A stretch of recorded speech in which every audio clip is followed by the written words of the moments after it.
ಹಸಿದಾಗ ಅನ್ನ ದಣಿದಾಗ ನೀರು ಕೊಡದಿದ್ದ ಮೇಲೆ ಏನ್ ಚಂದವೋ ಏನ್ ಚಂದವೋ.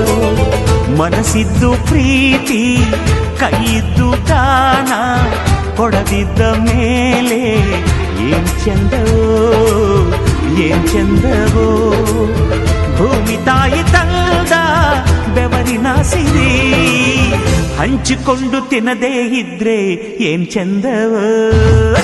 ಹಸಿದಾಗ ಅನ್ನ ದಣಿದಾಗ ನೀರು ಕೊಡದಿದ್ದ ಮೇಲೆ ಏನ್ ಚಂದವೋ ಏನ್ ಚಂದವೋ. ಭೂಮಿ ತಾಯಿ ತಂದ ಬೆವರಿನ ಸಿರಿ ಹಂಚಿಕೊಂಡು ತಿನ್ನದೇ ಇದ್ರೆ ಏನ್ ಚಂದವೋ. ಹಸಿದಾಗ ಅನ್ನ ದಣಿದಾಗ ನೀರು